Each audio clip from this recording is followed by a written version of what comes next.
Welcome to SciTech Culture with Steve Kern and Ben Warner, where we examine science, technology, and culture in the 21st century. Visit our website at scitechculture.com. Alright, so I've got a confession to make. I've been watching way too much true crime dramas in the last month or so, Steve. You know, you're in between shows and whatever, you know, they're an easy thing to pop on and just sit there and have in the background maybe while you're doing other things. A particular subgenre that I've found interesting that has popped up is in relation to how being online, social media presences and all of that can actually lead to potentially dangerous kind of consequences for people that are using it. Well, in the sense that you might be attracting some not so nice people to your feed and whatnot. And I just thought we'd revisit that today revisit in the sense that we've spoken about social media before and potential impacts. We'll touch on like things like the whole mental health thing and whatnot in terms of continually putting yourself online for the validation and whatever. And I'm not, escaping the irony here that we're also doing the same thing right now, but we're having a chat. So, not broadcasting our location, so to speak. Don't go by the backgrounds we've subbed in, by the way, either. But one of the things that I thought was interesting is that, these platforms are, like, if you look at the good of the platforms themselves and potentially what they can bring is like this idea that you can creatively put yourself and express yourself through their platforms and the mechanisms there. But then it's out there publicly available to everyone in the world. And unfortunately, with certain people that you've got around the place that will have nefarious goals in mind, you have to really kind of watch and potentially be aware of the potential downsides when it comes to this. And I know that the true crime shows can be a little bit more sensational and go more to the extreme end, but they were based on cases that actually happened, and it largely came around people being tracked by the way they've tagged themselves, location-wise. And there was one case in particular where a woman was stalked by someone who flew halfway around the world to New Zealand to track her down because he was able to figure out her location based on Google map imagery of things she posted in the background in her photos. Like, that's the kind of obsession that we're talking about with that sort of thing. So just that as a starting point, like, obviously, if you watch enough of that stuff, you probably don't ever want to leave the house ever again. It was quite scary kind of stuff to look at. But it kind of highlights social media and all of that was kind of birthed into the world without any of this guardrails,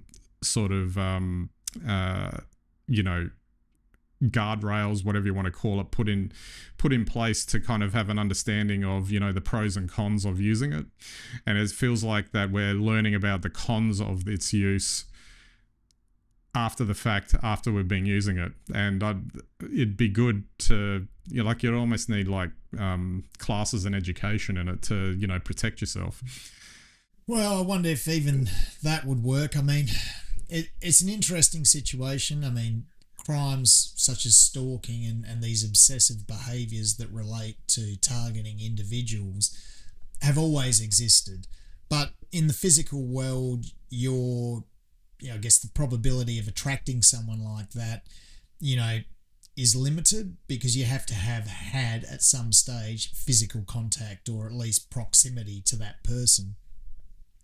What we've got in a digital world that promotes you, identifying your location, incorporates your identity, and then also incorporates your personality, your views, your opinions, the things that obviously for an influencer you feel are important, the topics you cover, basically allows you to attract a whole range of obsessive people, and it's not bound by physical proximity. It's bound by interest, appearances, whatever would attract that sort of attention.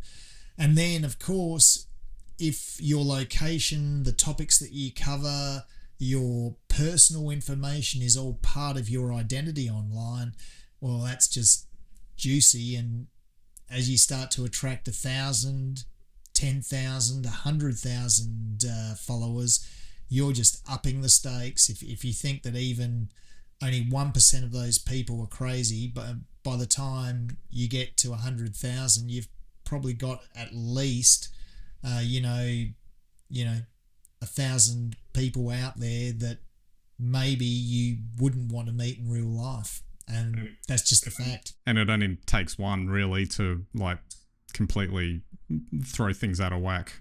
Well, that's right. Well, of that 1%, of that 1,000, if 1% of them take it further, and then if, 10% of them, or even only 1% of them take it to an extreme, unfortunately, you've got a very dangerous situation. And I think that's really what all of these things are. That's why they're coming out of the woodwork. And I agree with you in that I don't think people realise, while they're attracting followers and they feel the positivity of their online presence, it's very easy to overlook the fact that all it takes is one or two people out there who are, I don't know, emotionally troubled and obsessive to hone in on you, and then things can go very badly. Yeah, just wanted to pick up on that point you mentioned about it used to be you'd need to have had some sort of physical like interaction in the real world to set something like this off. What I thought was interesting in one of the examples I saw was that it was entirely through digital contact in the sense that the person in question didn't actually chase them in the real world. They were basically harassing them through phone calls and messaging from a completely different location, and that was the extent of the harassment. And it was still psychologically significant and massively intrusive and anxiety producing for the victims involved. And given the fact that all these digital tools we have at the moment are so pervasive and easy to use, and they're so powerful, and it doesn't even cost a lot really to get this going. It adds another dimension to all of that didn't exist before. Well, and you're absolutely right. So this sort of thinking now, it can all be done from a mobile device. And you can spend hours. You don't need to leave a room to exert your presence in the person that you're targeting. So unfortunately for our influencers, as I say, what really generates, I think, a lot of the success of the influencers is the positivity that comes with influencing and followers and support. But the negative influence, all it takes is for them to latch on. They can be anonymous. They can be anywhere in the world. And we know even just from bullying cases, it's just that social presence. It's that digital presence where whenever, the targeted person comes online, they're subjected to this constant stream. And if you're online all the time, because that's your persona, that's your income, that's your life, then it's no different to have somebody just standing out the front of your house staring in your windows. It's relentless, it's disconcerting, and it's completely unfair and wrong. Absolutely. And that's not all when it comes to some of the challenges with doing online content and establishing a career as an influencer and doing that kind of work. Because leaving all of that side, which is all really nasty stuff, there's also just that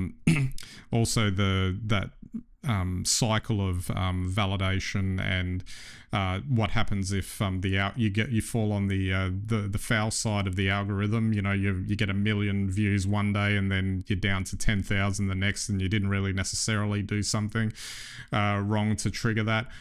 Or it could just be that you get boxed into something that works. It might be a very narrow niche, and if you step outside of that niche, you're not going to get rewarded with the exposure through the algorithm, etc., and how that kind of impacts the way you create content. and just being aware of the fact that that actually happens, and that you'd need to have like yourself really psychologically prepared for all of that, so that you don't sort of suffer the roller coaster ups and downs of how things are sort of play out, with your presence online. Well, I think that's a very good point. I mean, as an influencer, one comment that's read the wrong way can turn your audience against you. Some people are natural, and some people have topics that perhaps they're never going to be in that danger zone, but all it takes is for the tide to turn, whether it's an algorithm, whether it's somebody else setting you up, whether it's someone else besting you. So it really makes, and we've spoken about this before, that if you have a very successful podcast or vlog, you've got to be online constantly, because you can't let those eyeballs wander. You have to keep your presence up, and you get drawn into this relentless cycle. And with this relentless cycle, you may experience success, you may increase your following, but you have to work very hard at it. You have to give all of yourself as well online, and that also attracts the negativity. And then, of course, any negativity, if it's of the right source, somebody else can then use that as content through true crime, etc., to boost them. So it becomes a very, I don't know, a very competitive and a very vicious world, even if the intent of the third parties profiting out of your misery is only their own success. Absolutely. So if nothing else, based on everything we've just discussed today, go into it with eyes wide open in terms of the potential downsides when you're doing an online career. Very true. Very true. And just, I guess, lastly, we'd be remiss to not talk about the platforms themselves, or in this particular case, Meta facing quite a number of a lawsuit that's been put forward by a number of US states around addiction to their platform, and the amount of, I guess, hooking their users into their apps, etc., especially with children involved and addicting children to the platform. What's actually interesting about this one, given the size of it, I guess, and what they're aiming to do here, is that this, if they're successful, this could like really change how, say, Facebook and Instagram kind of work. I thought it was interesting that they were wanting to actually ditch the ability to like as one of the things that was on there, amongst other things, a whole laundry list of things. Interesting. It's not like that these things haven't come up in the past, but going back to that idea of there's like a long tail before the potential downsides are explored with technologies like this. It would seem that given the way that social media and the sort of backlash that's been building over such a long period of time now, it might have taken 20 years, but it seems like it's finally catching up in terms of, let's like pick this apart to see what the actual impact on society is of these platforms and what needs to be done about it. Yeah, well, absolutely. And the big tobacco analogy is an interesting one, which is used frequently in this.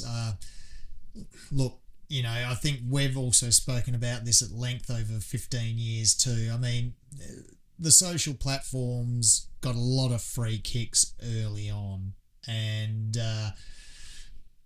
whatever your position today is it's now meant that they've got a lot to lose.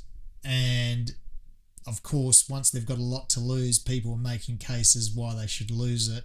And I think it's been well enough tracked, or certainly we've discussed it enough over the last 10 years to know that their practices, which were ungoverned, and this is where, for me, I find it interesting. I'm certainly not on their side, but it just seems to me now that there's something to lose, that suddenly the cases come out and they can make very good cases. But of course, it's all centered around the fact that the platforms knew what they were doing. I quite genuinely question that. They may well have engaged in practices that they knew that probably were detrimental, but I don't think they really understood the effect. There was no analogy for what social media has done. So I guess we'll just have to see how this rolls out. It's very interesting because I think it will change social media hugely in the future. But having said that, I think social media now, with the advent of AI, was going to change hugely anyway. So it's probably the end of an era, whichever way you look at it. And I think these cases against the social platforms will greatly impact the changes that occur. Absolutely. Well, we'll wrap it up there. Interesting space to watch, and and combine that with everything that's going on with AI at the moment. Maybe there's going to be a reckoning in the next few years. Maybe we'll end up back with pen and paper at the end. Who knows? Maybe, or maybe just the haters will be AI agents. No humans involved. No humans involved. That's right. Absolutely. All right, so that's it for this week's episode. We'll catch you next time.